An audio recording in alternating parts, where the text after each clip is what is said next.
everyone. Welcome to the Aural Theory series. My name is Dr. Julia Alford. For today, I have a two-part chromatic melodic dictation for you.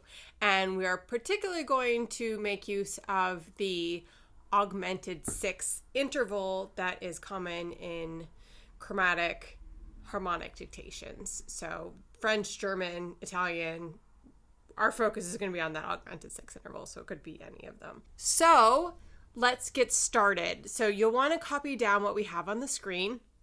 3 measures, 4/4, C minor, and the bass line is actually going to be relatively simple, so you don't need to worry too much about the rhythm there, but you are going to have some decent complexity in the right hand. Okay, so how we're going to do this.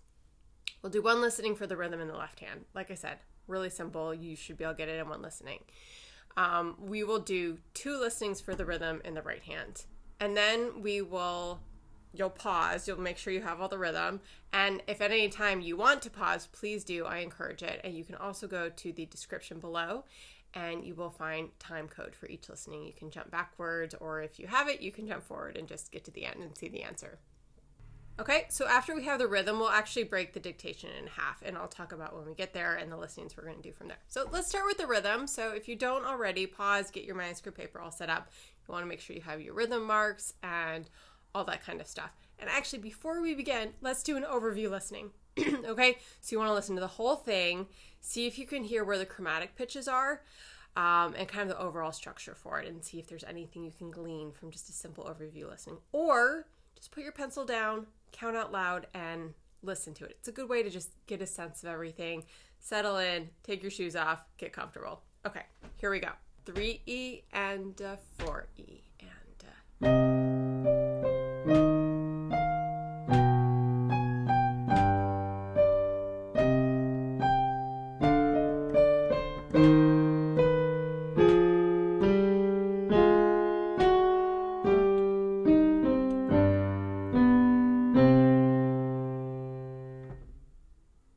Okay, great. So now we're going to do the left hand rhythm. Again, you should be able to get this in one listening. If not, back up and grab another listening and get it in 2.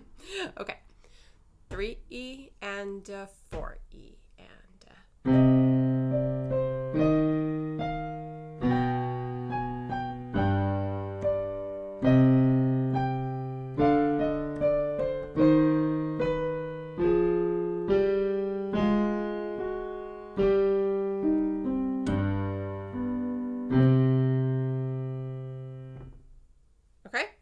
Good. If you need to back up, grab another listening. I'm going to go on. So we are going to do 2 listenings for the right hand rhythm.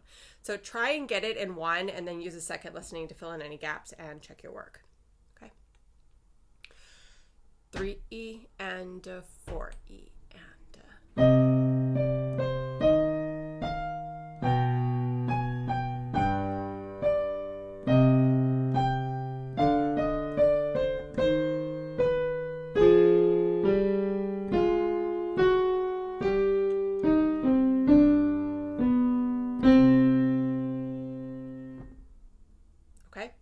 one more listening for the right hand rhythm. I'll try and slow it down just a hair. 3E and 4E and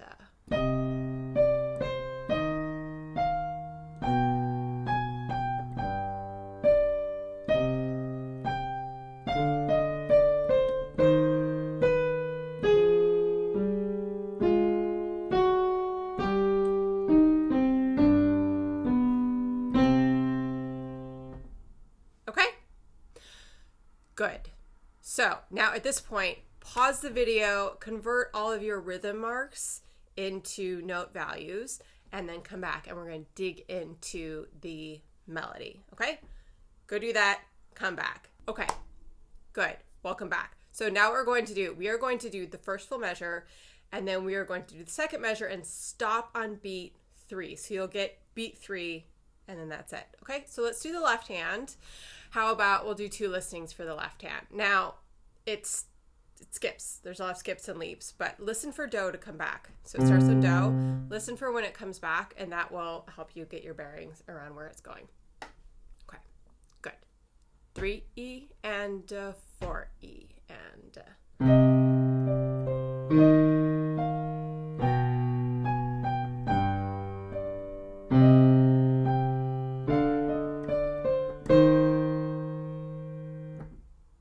So it doesn't end on do.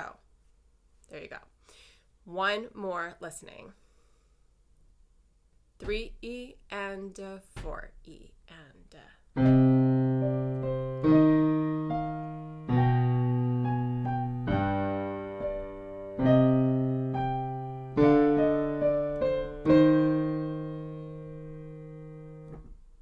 okay?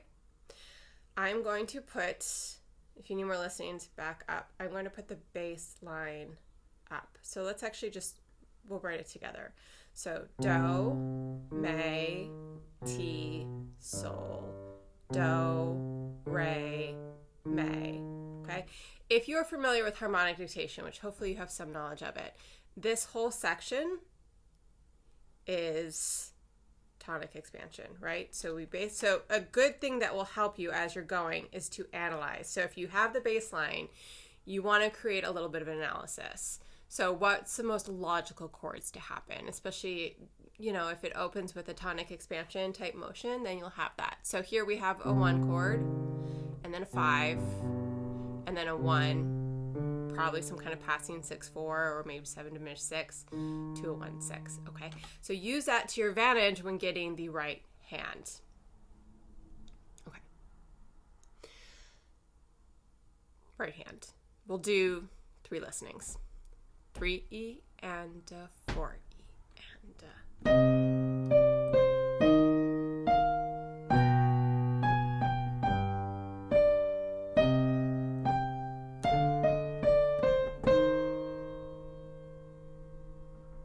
okay. Pause. Come back. Second listening. I will try to go slower. 3E and 4E and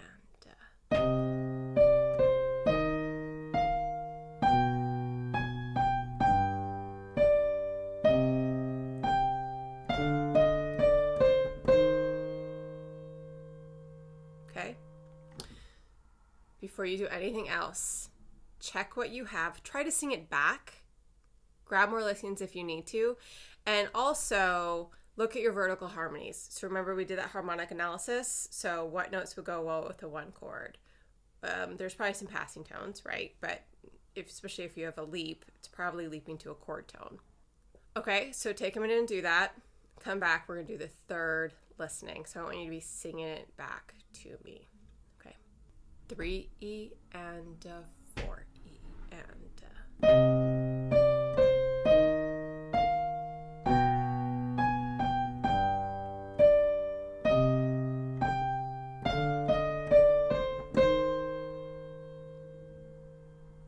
okay. Hint. It ends on do. So with that information, if you need to go back and get more listenings, do that. And then we're going to look at the answer. Okay. Here's the answer in 3, 2, 1. There you go. So it's going me, re, do, me, fa, sol, le, sol, sol, re. So 5 chord, but without the T. So sol, re, me, back to the 1 chord, sol, fa, me, re, do, do. Okay, good. So let's do the second half. Go ahead and get yourself set up. Take a break if you need to. Stretch. Crack your wrists. Let's do the second half. Okay, so we'll start again with the left hand. You should have the rhythm marked out. If you don't, go grab more rhythm listenings. And we'll start on beat 3 of measure 2. So right where we left off. So you'll start on me in the left hand and do in the right hand. Okay. So bass line, 2 listenings. 1E and 2E and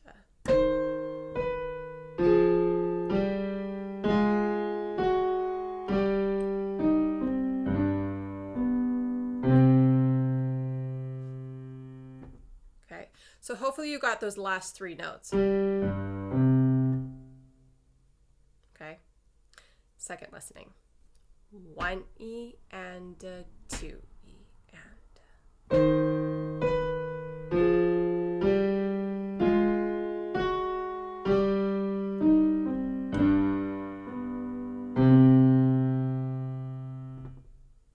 held that a little long. Okay, get more listings if you need to. Answer, 3, 2, 1. Here you go. So we start on May, and then just goes up the scale. So it's all stepwise until you get to the sol, sol, do at the end. So May, fa, sol, lay, sol, sol, do. Okay, continue in our analysis. At this point, beat 4 starts on fa. That is a clue that we are moving into our predominant section. So we will highlight predominance. So we've got fa, sol on the offbeat, so passing tone. Lay, not all offbeats are a passing tone, but in this case it's a passing tone. Fa, sol, lay, sol, sol, do. Okay, so those beat 4 and beat 1 are your predominants. Sol, sol, do, sol, sol is your dominant section, which that hints at a cadential 6/4, and then 1 at the end. Now, augmented 6 chord. Lay in the bass. What goes in the right hand? Fi. Okay, so lay in the bass. So that lay, sol. So your augmented 6 chord motion is going to happen somewhere. Doesn't take up the whole chord, the whole beat. Somewhere in beat 1 of the third measure is going to be your lay. All right, good. So let's get the right hand with that in mind. 1 E and 2 E and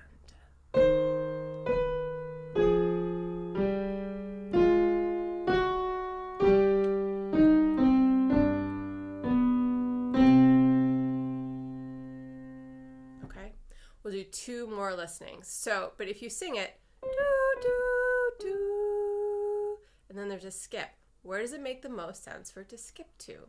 Remember, we're in a predominant, and we're working with augmented 6 motion in here. So, somewhere in beat 1, there has to be a fi. Use that to see if you can figure it out. Second listening. 1 E and 2 E and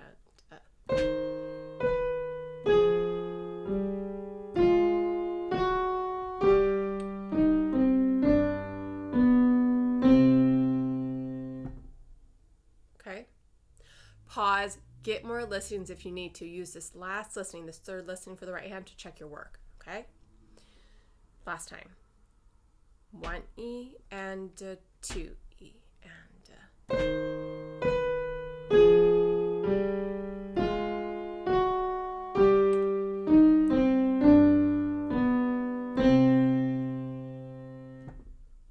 good.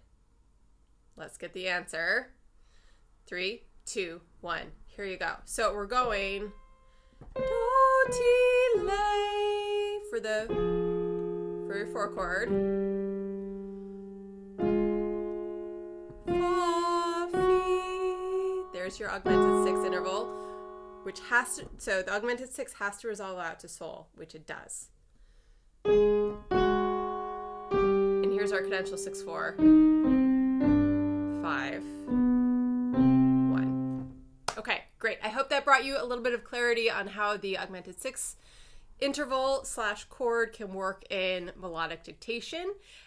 All right, good. So if you enjoyed / got a lot out of this video, please do click subscribe and leave me a comment below and let me know what you think, or ask a question. Maybe you didn't quite understand something. And finally, check out my website, auraltheory.com, and I will see you in the next video. Bye.